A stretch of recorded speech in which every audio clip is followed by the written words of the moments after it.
Hi and welcome to Axtreme-Guitar. For this video, I'm going to be going over some difficult chords that we're trying to play and just getting some dead notes out of it, or maybe it's the barring that is having a problem and you get the partial note but not the full note.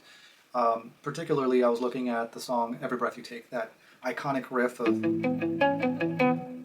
it's a great riff, but you have to work for it to get it. Especially when you get to this F sharp minor add 9. What we're dealing with is we have such a stretch that it pulls our bar finger out of the way of where it needs to be, and then you end up getting something like a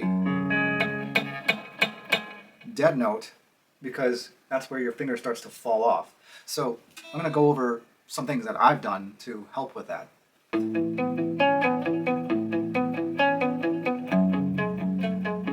Now notice, when I was playing it, I like to actually play this A add 9 with my pinky instead of my ring finger, just more comfortable. I could do it either way, but noticed when I went into that F sharp minor add 9, because I'm arpeggiating, I'm not directly getting right onto the chord. It actually works to my advantage, where coming from, you see, it's quick, but I can work it. It allows me to fall into place. And then as I'm falling into place, my barring finger is able to get just where it needs to get that partially muted G string that's taking place in my bar, and that is the weakest area. Historically, when I was working with it 25 years ago, that was a painful process, getting my hand used to stretching that, and I used to just kind of give up a little bit and say, okay, I'm going to come back to it, and keep doing that little by little, working with it. But what I've discovered for myself over the years is, oftentimes, now I'll backtrack just a little bit, oftentimes when I give guitar lessons, I'm telling my students that when they're playing with bar chords, they should have their thumb low. I kind of tell them it's kind of like giving a thumbs up behind the neck, and you keep this index finger straight from this knuckle all the way to the tip of your finger, and you're pretty close to the, or right on top of, almost on top of that fret there, so you get clear notes. Plus it's easier the closer you are to the fret itself.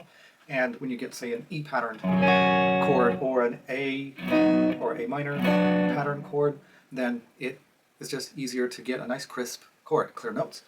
But when we start getting stretches, like this is a 7th chord, I'm adding the pinky because I can. You can do it without the pinky. But if I add the pinky just to make it a little bit more interesting and a little bit more complicated, then you end up needing to stretch that hand out. But it's not too bad unless you're brand new to it. Then it feels like you're going to have to do something like this, and you're trying to accommodate your hand stretching out. You have to teach your hand to stretch more comfortably to be able to make that happen. And the muscles in your hand are probably saying, no, not happening. But it will take some time, and you're going to get some soreness in your thumb, in between your index and your thumb, maybe even in your wrist and forearm. So one of the things that I looked at when I was particularly working on this song and playing this F sharp minor add 9, I'm just going to say that over and over again until it flows really comfortably. When I am working with it, I try to keep right at the limit of where it needs to sit on that 2nd fret. And I break some of my own rules just a little bit, because I'm putting a bend in my index finger. I'm doing it here at this first knuckle so that the rest of my finger can reach across at least all the strings that I need to reach, because you don't have to necessarily get it all the way down to the E string on the bottom. For this particular riff, we're only going to E, A, D, G. So it's still hard enough, but that G string ends up, at least with my hand, it comes to about here, so it's really close to that knuckle, but it's not there, so I can work with that. And depending on the size of your hand, you may have to really do some stretching to get used to it. Because even when I watched a video of Sting playing it live, he was working it in a similar sort of a way, and he wasn't playing it exactly the way that you hear it in the recording. He wasn't even palm muting the notes when he was playing it, but it still sounded good. It was Sting playing. So as I was saying, we can work with experimenting on our bar by breaking a little bit of the basic rules when you're working with bar chords, allowing that finger to bend a little bit right there just so that you can get to the G string while you're stretching down here. So without even fretting these lower fingers, try just getting the top 4 strings, 6, 5, 4, 6, 5, 4, 3, with just that bar. It's going to feel weird. It's going to probably feel harder to do than actually getting this done, because with the other fingers it feels more balanced for me. I can feel the balance of the weight and pressure that I'm using, whereas if I'm using just my barring finger, I have to put a lot of pressure on that one finger, and it puts more stress on my thumb muscle and the pincher part of my hand. Now, the other thing to look at too is I'm actually much more on the side of my hand, because the angle of the guitar is at the upper half of the guitar.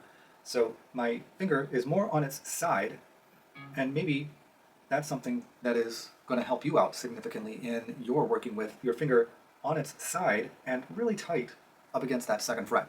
So let's look at a few things here. So the angle of my wrist right now, when I play the full chord, there's this angle.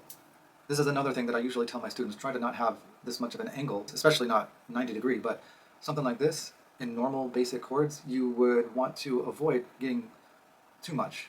It's inevitable that you're going to at some point, but this is about what I'm doing with my wrist. And generally, I don't usually have my wrist bent this much.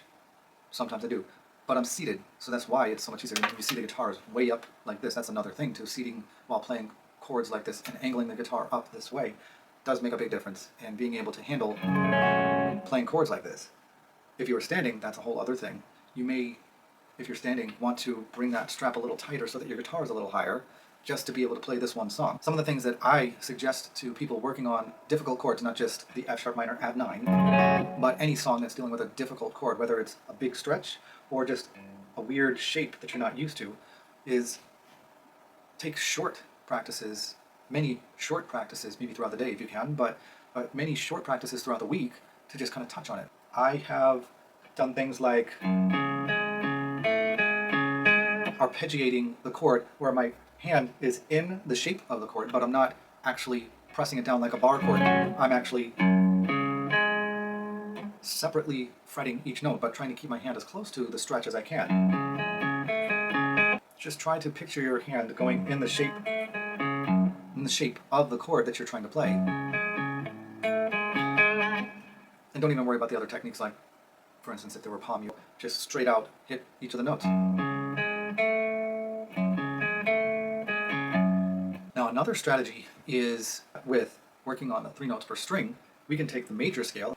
We start at the 3rd fret, and we're playing 3, 5, 7, 3, 5, 7, 4, 5, 7, 4, 5, 7. Now, usually at this point in 3 notes per string, you would pivot down and go 5, 7, 8, 5, 7, 8. However, I'm just going to go back up to 3, 5, 7, and you're going 3, 5, 7, and then last string 3, 5, 7. So you try to do your best to fret each of those notes, and you can go up and down if you wanted to.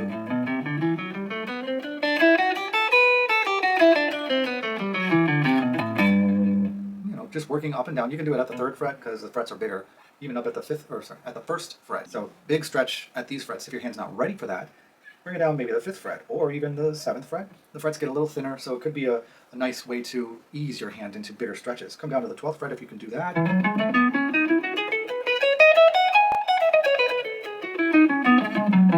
And it's just about the pattern that you're working with, that you can move anywhere, starting on the top E string and working your way up the scale and back. Another idea, the pentatonic or the major scale in the cage system can work either way, but using all fingers except for your index finger. That's a big stretch. So if I go pentatonic,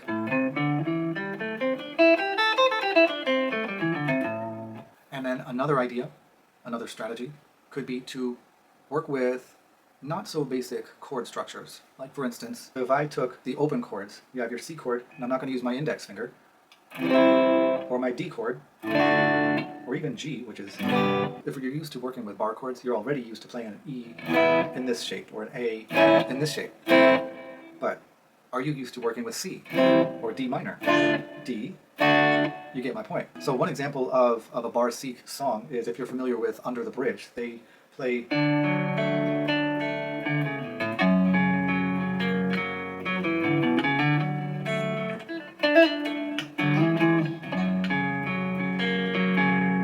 That's a tough one, and I have not played that in a while, so it's a little bit rusty. Another song would be the song Crash by Dave Matthews.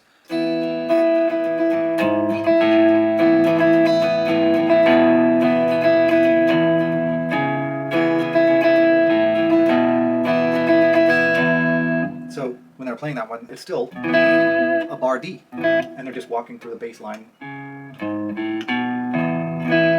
in the key of E. This one is from a song by Joe Satriani called Always With Me, Always With You, or is it Always With You, Always With Me? I always get the order of how they say it in the title mixed up. It's this big, crazy looking chord, and it's...